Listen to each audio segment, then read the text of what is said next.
Tiens, on va commencer. Alors pour les habitués, vous m'avez déjà vu quelques fois, je suis Nadège Rigui, la responsable de communication. Je souhaite la bienvenue à tous ceux que je ne connais pas ce rendez-vous FTH, donc rendez-vous mensuel. Le principe reste le même à chaque échange, c'est vous proposer de faire un point sur voilà, un sujet qui nous semble important pour la filière. Aujourd'hui, un sujet qui nous touche tous, un problème de taille. On a tous un problème de taille un jour, tous eu en tout cas. Donc la taille, par extension la mensuration, le morphotype. Et c'est vraiment un sujet qui nous touche tous, puisqu'on est tous amenés à nous vêtir, hein. Donc la taille, c'est important, mais pas que le vêtement. On a certains objets du quotidien qui nécessitent justement une adaptation à notre corps. Ça peut être des accessoires de sport, ça peut être une orthèse, ça peut être aussi notre environnement proche, le mobilier, pour avoir une bonne assise, ça peut être des articles de puériculture pour nos enfants. Donc voilà, c'est important d'avoir une bonne correspondance entre ce qui nous entoure, ce qui nous touche et les articles. Donc, on s'est dit, finalement, ça fait un petit moment qu'on n'en a pas parlé. C'est sous-jacent, ça touche tous les domaines. Et on a aujourd'hui, on est assez contente de pouvoir revendiquer aussi cette expertise-là. Et c'est grâce à des experts comme Guy Semama qui va vous présenter aujourd'hui ce sujet. Guy, c'est l'expert discret qu'on aime avoir avec nous. Donc, je suis vraiment ravie qu'il ait accepté de se prêter à l'exercice. Un exercice qui n'est pas simple, hein, pour un expert qui est passionné, de vous présenter en une trentaine de minutes son domaine d'expérience, le passé, l'importance du sujet et puis l'avenir, ce qui se passe en ce moment. Donc, non, c'est vraiment, vous allez voir, c'est quelqu'un, c'est le passionné. Donc là, il se cache un peu derrière son écran, mais je vais lui laisser la main et il va vous expliquer tout ça. Donc, pour les questions, simplement, je vais vous demander de les noter dans le chat. On va les traiter à la fin, comme ça, on aura un déroulé le plus fluide possible.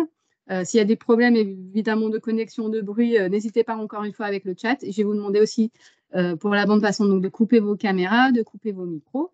Et donc, pour rappel, l'enregistrement, donc, je vais démarrer car nous enregistrons pour vous mettre à disposition le replay, que vous puissiez revenir sur le sujet à tout moment dès le lendemain.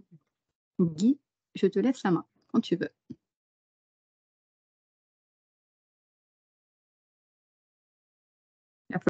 En diaporama maintenant. Et maintenant, diaporama.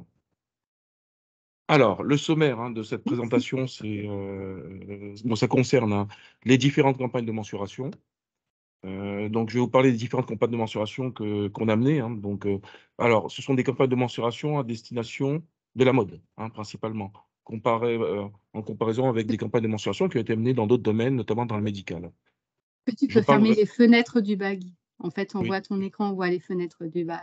C'est bon? Super. Oui, c'est bien. On voit donc les résultats, je vais vous parler des résultats de la campagne de 2006, à quoi ça sert et qu'est-ce que cela apporte, et puis les projets actuels, parce que comme c'est un sujet qui est en pleine évolution, qu'est-ce qu'on est en train de faire, notamment concernant les données morphologiques et les mensurations des Français. Alors, on continue. Donc, les mensurations, donc les nouvelles bases de données de mesure de l'humain sont au cœur d'une filière mode textile habillement qui est en pleine mutation. Et donc, ça, c'est en liaison avec les nouveaux modes de consommation. La distribution aujourd'hui est digitale. Figital, c'est la concaténation du mot physique et digital.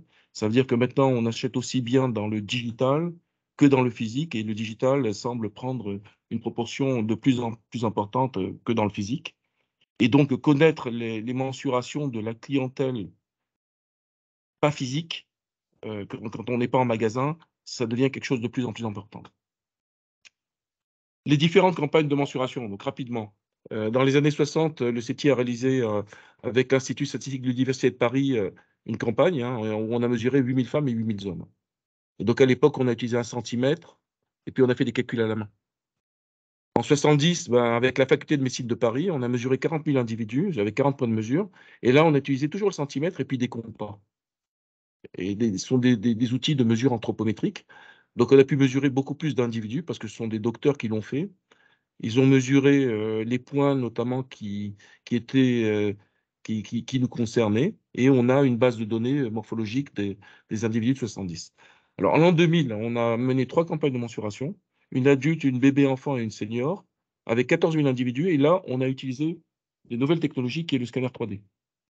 Donc, le scanner 3D permet non seulement de capter les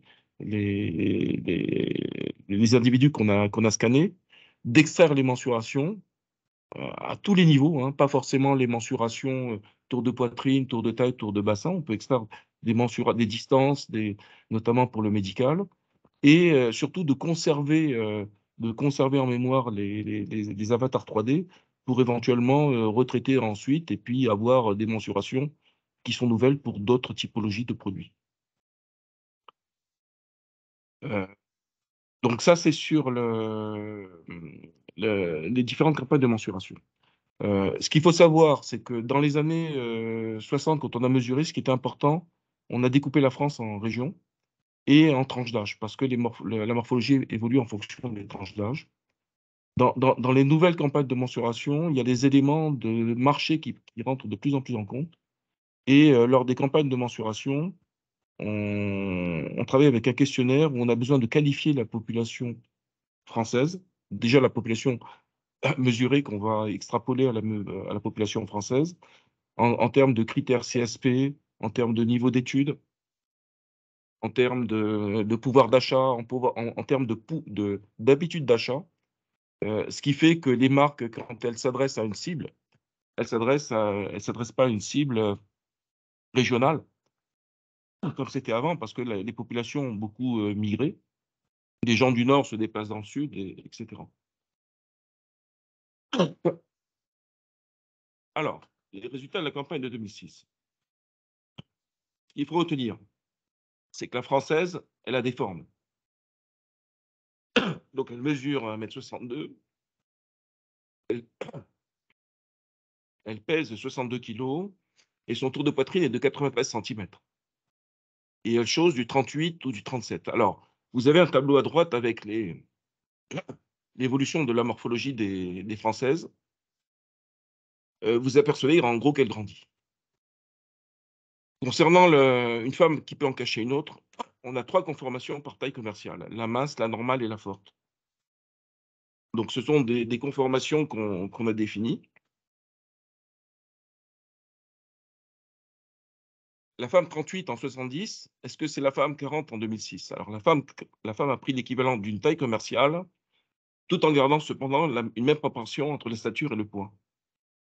Donc, on a constaté qu'une femme qui s'habille en 38 en 70 s'habille en 40.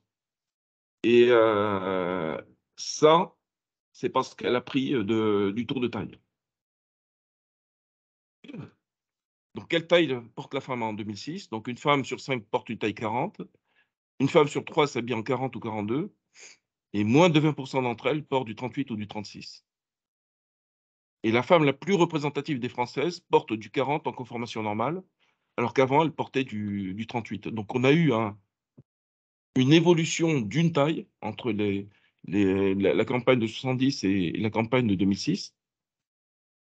Et cette évolution d'une taille, moi-même, je l'accentuerai un peu plus parce que les marques, pour avoir étudié leur barème, ont tendance à faire du vanity size et flattent le consommateur. C'est-à-dire qu'une taille de 40, selon le calcul de la taille commerciale, correspond souvent à une taille 38 dans la marque. Donc, je n'ai rien à me mettre. Les femmes ont de plus en plus de mal à s'habiller que les hommes. Pourtant, plus de la moitié des femmes qui rencontrent des difficultés pour s'habiller ont un indice de masse corporelle normal. Pardon. Concernant l'homme, alors, le français est plus grand, il est plus fort. Il mesure 1,76 m, il pèse 77 kg et son tour de poitrine est de 102 cm. Il chausse du 42 ou du 41. Alors, on a constaté la génération d'un homme du 4e type, hein, ce sont les hommes très grands. Donc, entre les différentes campagnes, l'homme a grandi. Donc, on a constaté qu'il y a 8,2% des personnes qui ont une stature moyenne supérieure à une stature moyenne de 1,91 m. Donc, ce qui est un nouveau marché. Et les 3 autres groupes sont les petits 1,65 m, les moyens 1,73 m et les grands 1,81 m, dont 70% des hommes sont dans les catégories moyens ou grands.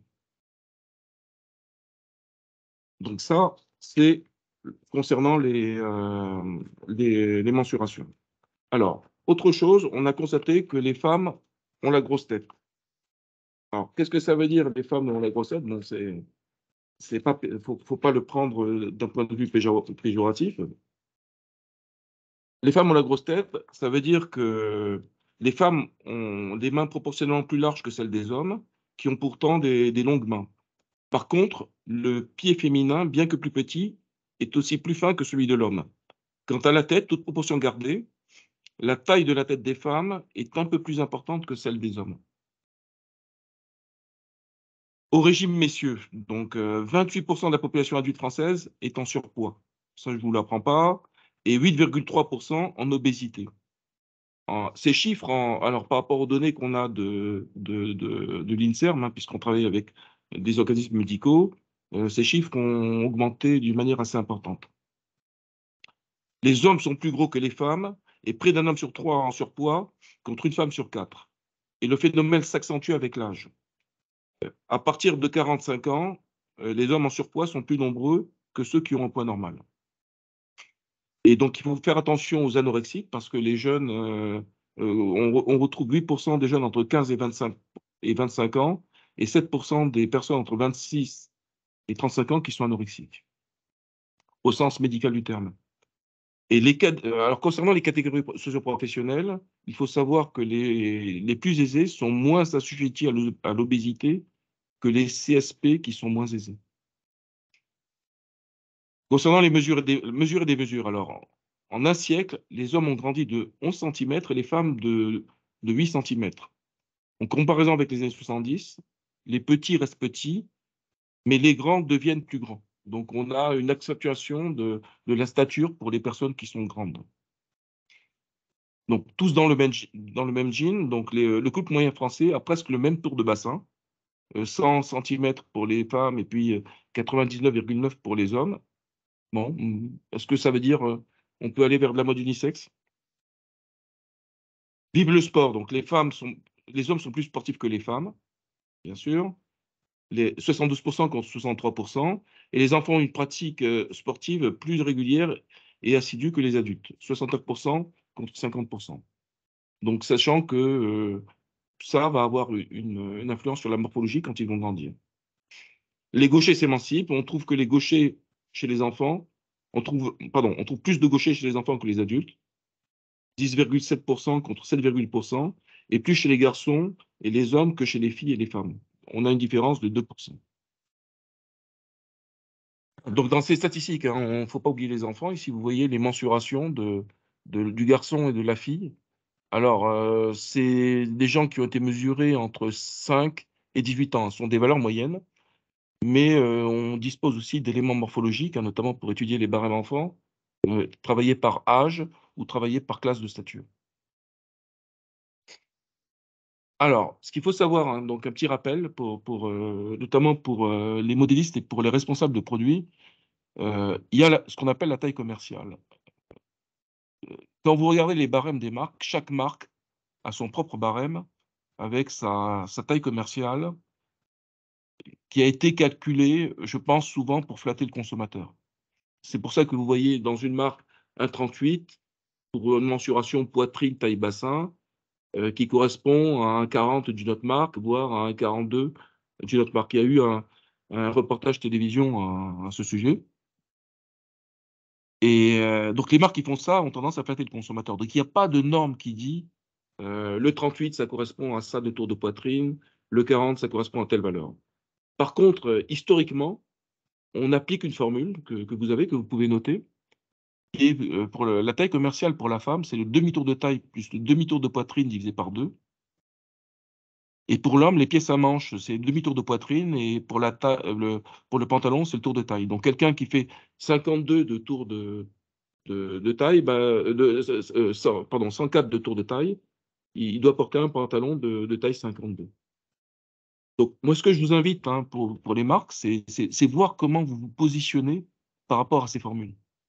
Donc, vous avez votre barème de taille, vous mettez au-dessus des formules, et vous avez votre taille, hein, votre taille commerciale, et vous voyez si vous flattez ou si vous flattez, ou si vous respectez les usages qui se font pour la désignation des tailles. Donc, pour définir la morphologie des individus aussi, donc il y a le drop.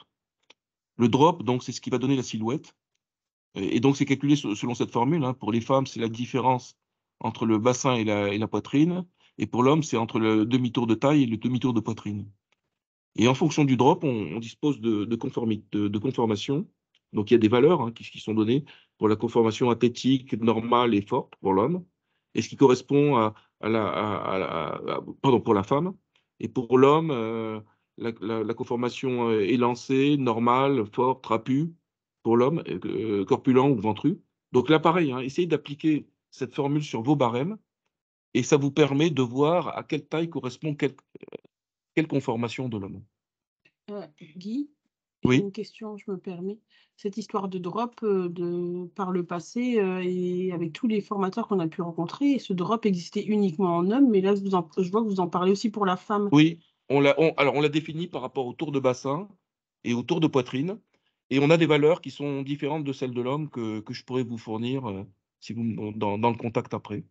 Et Donc il a la donc ça vous possibilité permet de qualifier. d'utiliser justement cette histoire de drop aussi pour la femme, du coup. Oui, on peut l'utiliser aussi pour la D'accord. femme. Et donc il y a une conformation, ça donne, à partir du moment où vous avez une femme qui correspond à un drop, il suffit de la représenter sur un avatar, un avatar 3D, puis vous allez retrouver sa conformation. Donc, dans une présentation plus détaillée, j'ai la représentation de la femme en conformation atlantique, normale et forte. Ok, merci. Voilà, donc ça, c'est. Et donc, ça, à ça correspond un marché, bien sûr. Je continue. Alors, avec les données de la campagne de mensuration aussi, donc on a établi, on a fait une analyse par morphotype. Donc, les morphotypes, vous les connaissez. Bon, il y a le X, le O, le V. Alors, nous, on a défini les morphotypes d'une manière que vous voyez dans le dessin. Je vais essayer de vous l'expliquer d'une manière simple. Si je prends une femme ou un homme, hein, qui a un tour de taille donné, le morphotype O, il a un tour de poitrine, il ou elle a un tour, elle ou il a un tour de poitrine inférieur, et il ou elle a un tour de bassin inférieur. Et si je prends le X, donc vous le voyez sur le graphique de droite, hein, pour un tour de taille donné, bah, le tour de poitrine, il est supérieur, et le tour de bassin est supérieur. Et donc, on a classifié comme ça les opérations, les individus de la France, hein, puisque chaque individu est pondéré. Et on s'est aperçu que 20% des hommes et des femmes sont en morphotype O, et un peu moins de 19 à 18% sont en morphotype X. Et après, on a les chiffres pour les autres morphotypes, hein. Les V, les A. Alors, ce qu'il faut, les chiffres que je vous donne sont sur une analyse de la population 18-70 ans. Ces chiffres sont recalculés pour une cible différente. Si je travaille sur la femme qui est entre 46 et 65 ans, dont on constate dans les statistiques que le tour de bassin augmente avec l'âge, ben, on va peut-être vers un morphotype qui est pas le même que celui qui est défini pour la femme de 18 à 70 ans. Et c'est pareil pour la femme entre 18 et 35 ans, par exemple, pour les jeunes. Donc voilà sur les résultats. Alors, à quoi sert la CNM, hein? Pourquoi, vous, les marques, vous en avez besoin? Bah, première des choses, hein, c'est pour connaître les données morphologiques de votre cible, et aussi pour mettre à jour les tableaux de mensuration. Donc, dans pas mal d'études que j'ai fait pour des marques, je constate que les tableaux de mensuration qui sont utilisés sont les tableaux de mensuration qui datent des années 70, qui ont été édités par le CETI à l'époque, hein, dont je faisais partie. Et ces tableaux ne correspondent pas à la morphologie des Français et des Françaises qui ont individu et qui ont évolué. Et donc, ça sert aussi pour les responsables de marque, c'est pour connaître les parts de marché, les taux de couverture de la cible, pour voir si on habille bien en termes morphologiques la cible de la population qu'on vise, et aussi de se positionner par rapport aux autres marques en fonction de la cible, parce que chaque marque peut avoir sa propre cible. Et donc, avec ces données, on peut calculer ou prédire les taux de couverture pour une population donnée. Donc, cette prédiction se fait à partir d'analyses de barèmes de taille, hein. Donc, pour ça, pour garantir le bien aller, la bonne efficacité des produits il est important que la grille de taille soit le reflet de la morphologie de la population cible concernée par le produit, et ceci en tenant compte de deux éléments.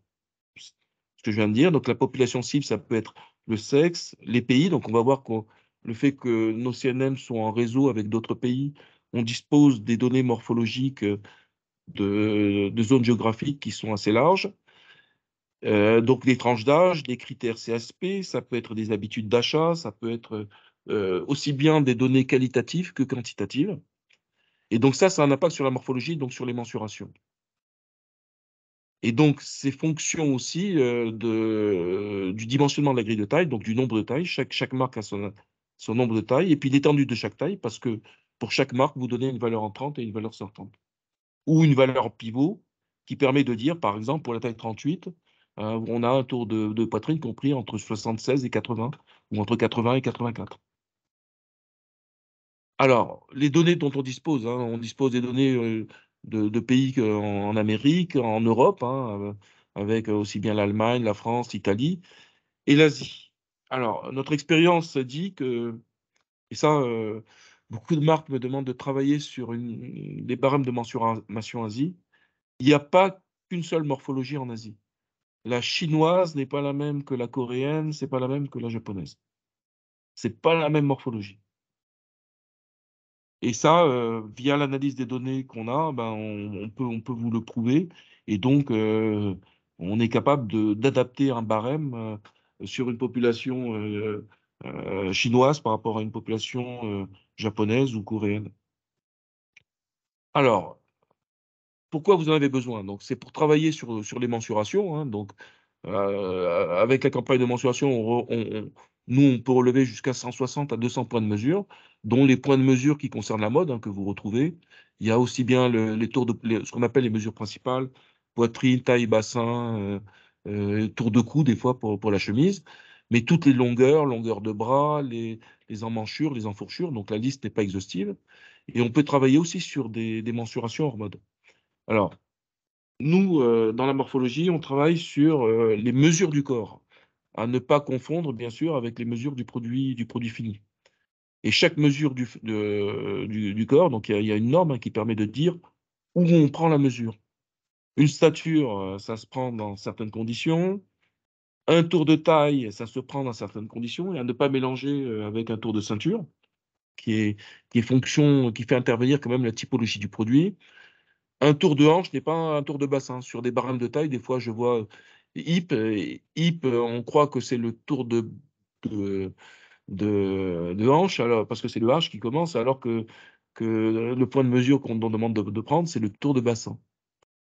Donc, ce qu'il faut savoir, c'est qu'on dispose de la donnée morphologique du tour de hanche et du tour de bassin. Alors, donc, l'expression des données nous permet d'avoir ce qu'on appelle des statistiques descriptives et des histogrammes de répartition.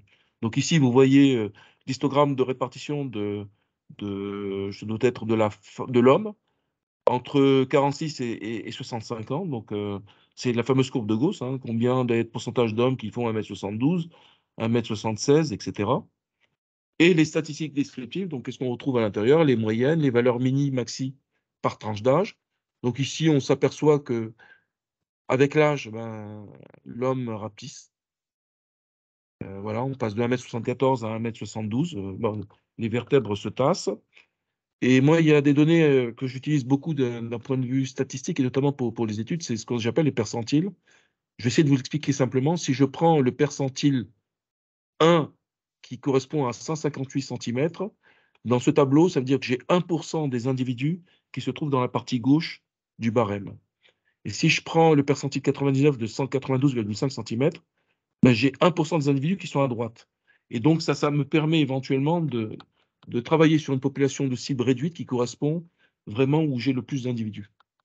Donc, est-ce que ça vaut le coup que j'ai un barème très, très étendu qui va couvrir 1% d'une population ou est-ce que j'ai besoin de faire une grille de taille correspondant à cette population? Alors, avec ces données, donc on fait ce qu'on appelle une étude qui s'appelle la performance et l'optimisation du barème de taille, donc sur des pays. Donc ici, je vous ai cité une liste des pays qui s'accroît. Ça peut être des zones géographiques, hein, donc on peut regrouper des pays, France, Allemagne, etc. On travaille sur le sexe, on travaille sur les tranches d'âge. Hein. Donc, j'ai une marque A qui va habiller des jeunes, donc c'est 18, 20, 26 ans, 18, 35 ans. Une qui va travailler plutôt 46, 65 ans ou 75 ans. Une qui va travailler le marché senior, 70 et plus, donc dont on dispose de données morphologiques. Donc, on est capable de filtrer aussi cette population par rapport à des critères morphos. Hein. Ça peut être la stature, le poids, l'IMC, le tour de poitrine. Donc, un filtre sur le tour de poitrine, je peux dire, moi, ma marque, elle n'habille pas des gens dont le tour de poitrine dépasse 130 cm, par exemple. Pourquoi? Parce que je vais peut-être passer à une autre grille de taille. Dans ce cas-là, on va construire un barème de taille sur les individus sur une population comprise entre une valeur mini et puis 130 cm.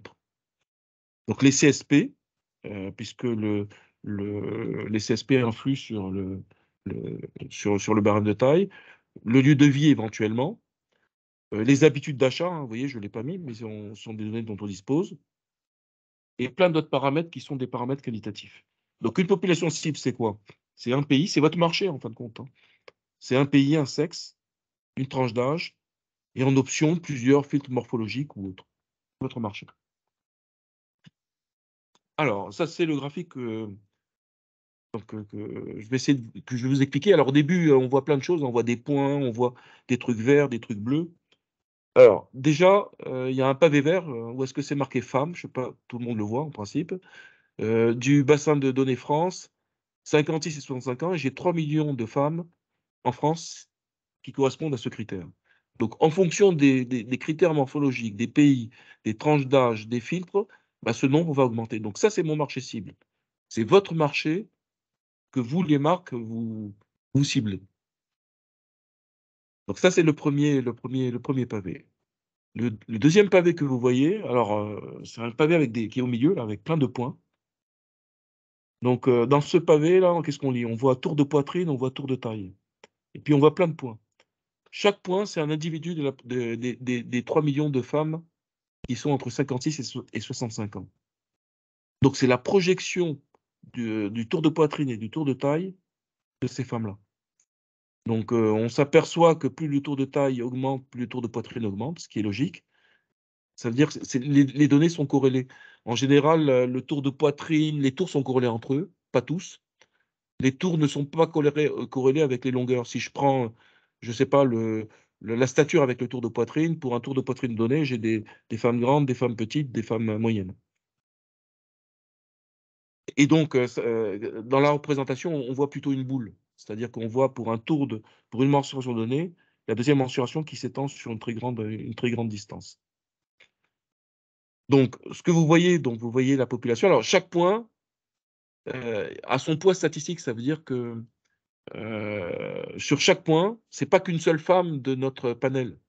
Il y a toutes les femmes qui sont dans les 3 100 000 et quelques personnes. Donc ça, c'est ce graphique avec les points. Je pense qu'en vous l'ayant expliqué comme ça, vous avez dû, peut-être pour les femmes qui sont présentes, essayer de vous positionner. Hein. Quelqu'un qui a un tour de taille de 95, par exemple, sur une femme de 46 à 65 ans, son tour de poitrine va évoluer entre une valeur mini et une valeur maxi qui est représentée dans ce graphique. Troisième pavé qu'on voit, c'est le pavé à droite, là. Pardon, je reviens en arrière. C'est la grille de taille. C'est marqué le barème de l'entreprise. Donc ça vous connaissez, c'est votre barème.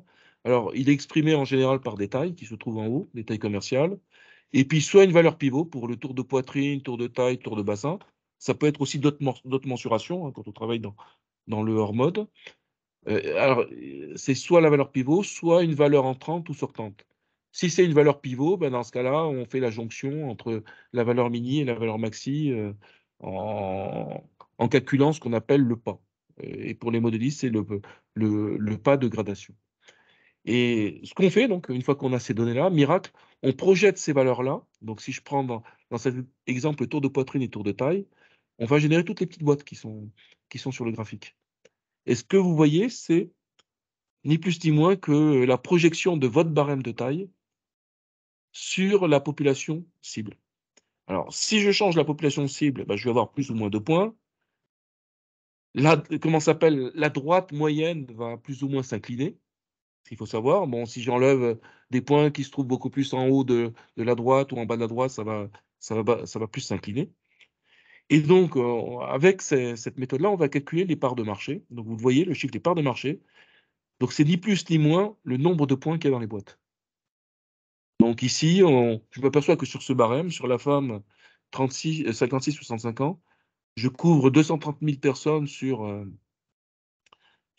les 3 millions, donc un chiffre qui n'est pas terrible, et ça représente 7% de part de marché. Et ce que vous voyez en bas, donc c'est la répartition par taille, hein, donc répartition par taille, donc c'est en fin de compte, je compte le nombre de points pondérés qu'il y a dans chaque boîte. Donc le total va faire les 230 000 individus que j'ai comptés. Donc là, je m'aperçois que j'ai un barème qui n'est pas optimisé, qui n'est pas terrible pour une entreprise. Donc l'optimisation consiste à se rapprocher le plus de la ligne médiane. Donc pour se rapprocher de la ligne médiane, qu'est-ce qu'il faut faire, hein? Il faut soit pousser vers la droite toutes les boîtes, soit le descendre vers le bas. Pousser vers la droite, ça consiste à augmenter le tour de taille. Ou les descendre vers le bas, c'est diminuer le tour de poitrine. Si on augmente le tour de taille, on s'aperçoit que pour les grandes tailles, donc pour les boîtes du haut, on ne sera quand même pas sur la droite. Alors, ce qu'on fait, c'est qu'on va augmenter le pas de gradation. Et cette augmentation de pas de gradation se fait à une certaine zone du barème de taille. C'est ce qu'on appelle la rupture de taille, la rupture de gradation pour les modélistes. Donc, quand vous regardez un barème, des fois, il évolue si je prends une mensuration de 4 cm, et à partir de la taille 46 ou 48 ou 50, peut-être qu'on va le faire évoluer de 5 cm.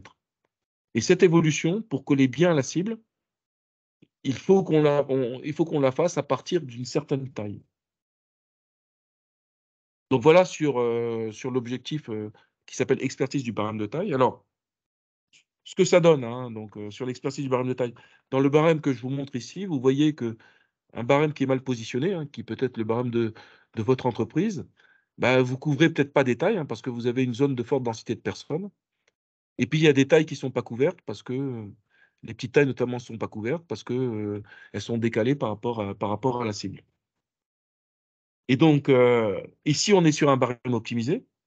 Vous voyez qu'on va caler le plus possible par rapport au maximum de population. Il y a des tailles qui ne seront pas couvertes, hein, puisque vous voyez des points qui se promènent à droite, hein, ce sont des grandes tailles. Est-ce qu'il faut les couvrir en faisant un pas de gradation plus important? Donc, on peut se poser la question. Est-ce qu'il faut faire un barème grande taille? Il y a des marques maintenant qui vont vers ce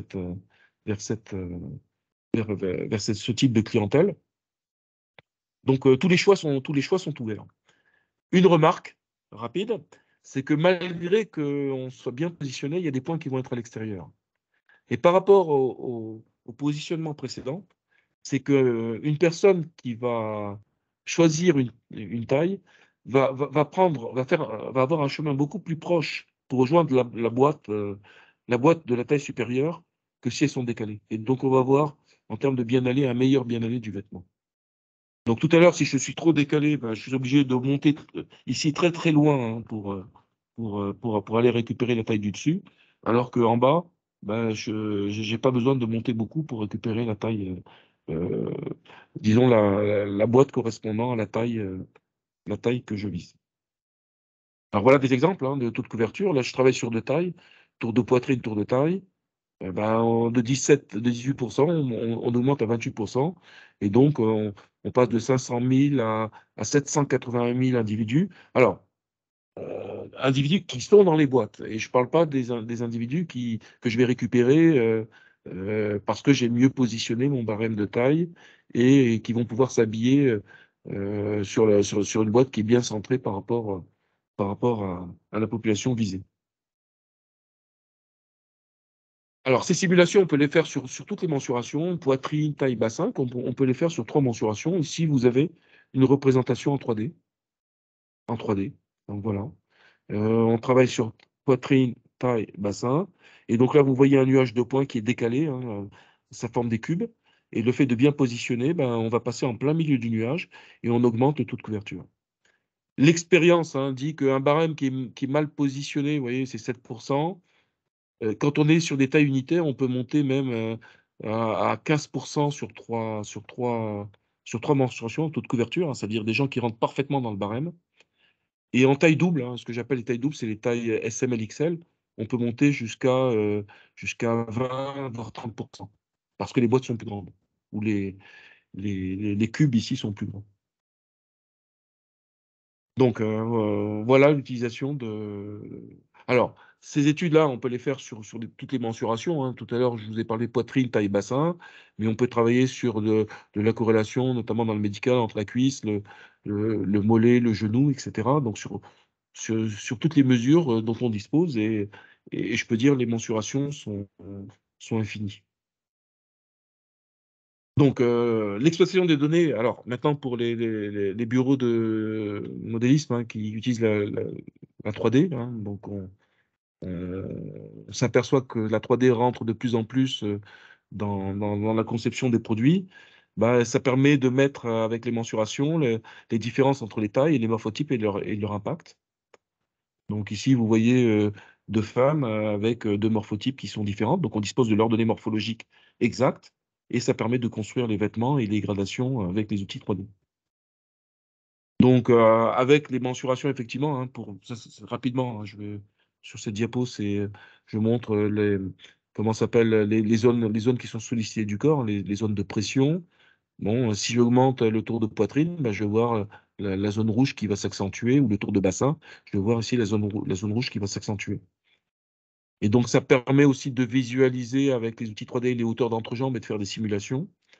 Et donc, avec la 3D, on passe du virtuel au réel.